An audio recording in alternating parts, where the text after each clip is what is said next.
everyone. So today I'm doing my boarding school story, and I tell you, I've been going over my head like, how am I even gonna start this story, because I stayed in boarding school for 6 years.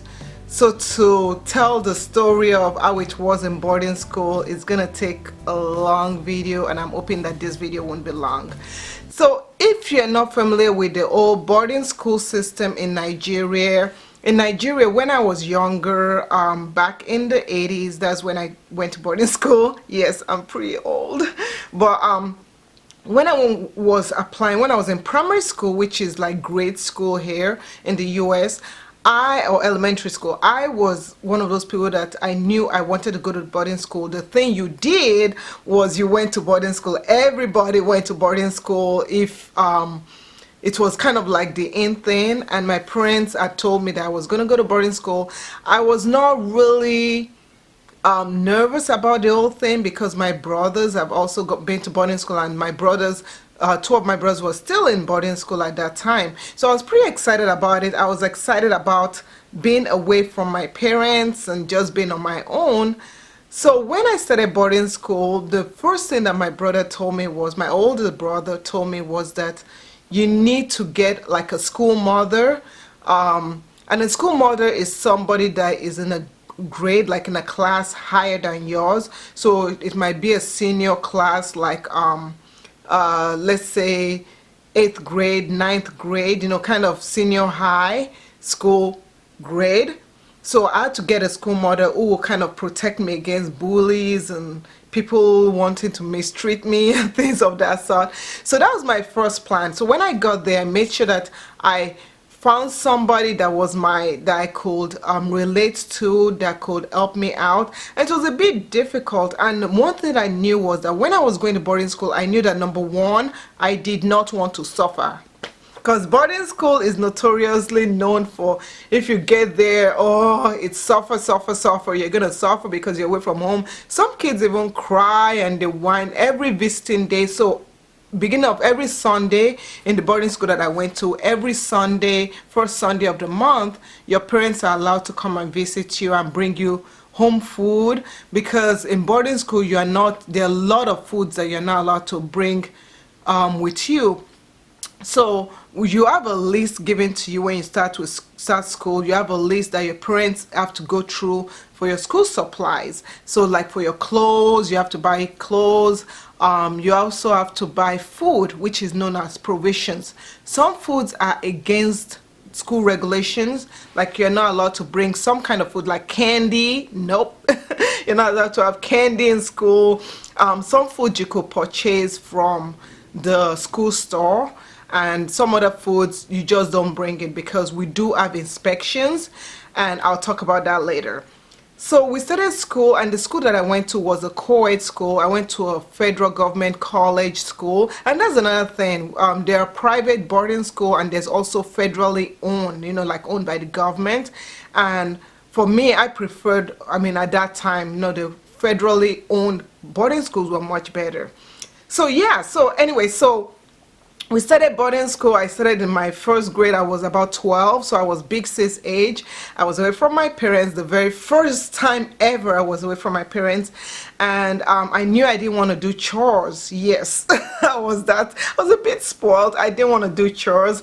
So the main thing that I was told, that if you don't want to do chores, then you have to kind of find a way to be a junior prefect. And the only position for junior prefect at that time was to be a timekeeper. Now the duties of a timekeeper is someone that wakes up. She's the first person that wakes up at 5, I think it was 5:45. You had to wake up at 5:45. You had to ring the bell and walk across this lane of, it's dark, the girls' hostel. There's no lights, it's dark, so you have to ring the bell and walk across. It was so scary for me, but I became friends with the person that was currently the junior timekeeper, and I got nominated to be the junior timekeeper. So that was wonderful. I was so excited, because being a junior timekeeper meant I did not do chores. Yeah, so I did not do chores throughout my 6 years of being in school. I just went to school, I rang my bell, and I did my work. So I was pretty much, I was an A student throughout. Yeah, except, yeah, throughout I was pretty much, and I was first five, always first five in my class, very brilliant, blah blah blah, yay. So anyway, so this is what happened. So there was one time when it was time to wake up and I didn't wake up. I don't know what happened. My alarm on my wristwatch did not go off. I didn't wake up, and the thing was, there's the girls that lived in my dorm room. I don't know what, they didn't wake me up. So the matron, who is the woman that kind of lives with us, she has her own little house in the girls hostel. The matron actually came and she spanked me with a stick and woke me up, and I was like, oh my gosh. So by me not waking up, it threw off the whole schedule for that day for the school, because kids, the girls, they were late, because I was only in charge of the timekeeper in the girl section, so the boys also had their own timekeeper. So the girls were late to breakfast, they were late to class, everything was messed up. So you see, it was such a tough responsibility at the age of 13. That was when I became a timekeeper. Tough responsibility, but I think it helped me to build who I am today. So let's fast forward. So yeah, there's so many stories in boarding school and I could tell each one, but one thing I loved the most, and people might say, you really like that? I loved Saturdays. Saturday morning was inspection day. So the night before Saturday morning, everybody in their houses. So this is it. We are divided into, when you come into the school, you are divided into 4 colors. So there's a red, green, yellow, and blue.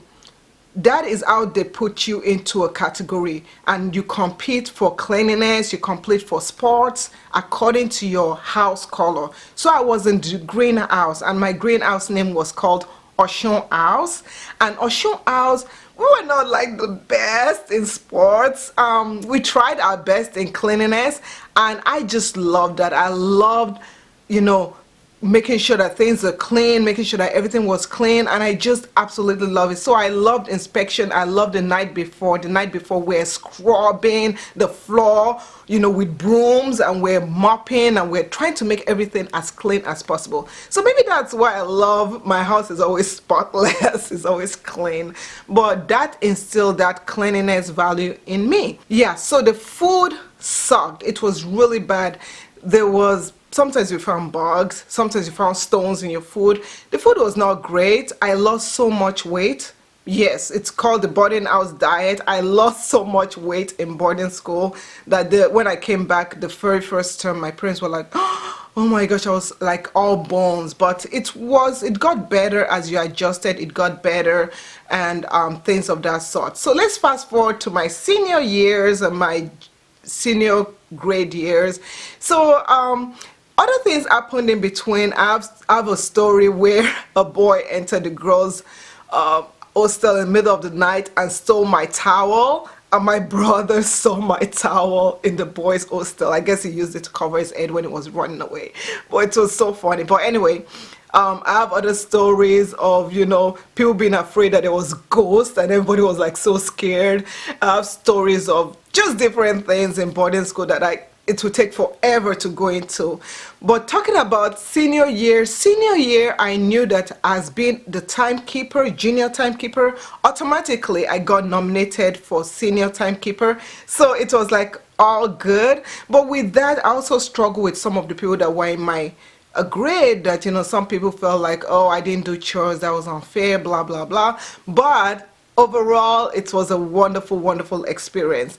So fast forward to my senior year. My actual senior year was wonderful because we also did an election. So it's like a government body. So you have the head girl, the head boy, the deputy head girl, deputy head boy, almost like how you have the president, the vice president, and the you know, Supreme Court, whatever. You have you know, the governors and things of that sort. You also had those prefects. So I was so into that atmosphere.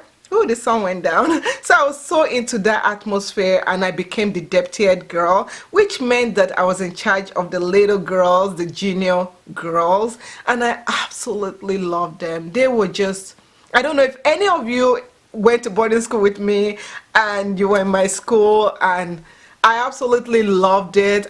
Some of the seniors were really mean. They were spanking the girls, but I think the only time I disciplined my girls was when they stole my money. Yeah, so your parents gave you boarding house money and somebody stole my money, and the discipline I gave them was that I lined them up. I said, did you steal my money? They said no, and I went like that. It was so silly.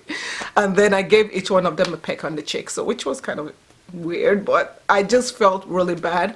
But yeah, but being the deputy head girl was a lot of responsibility. I had to make sure that everything was good, all the junior girls were doing what they were supposed to do, and I reported to the head girl who was in charge of all the girls. She was wonderful. She was like phenomenal.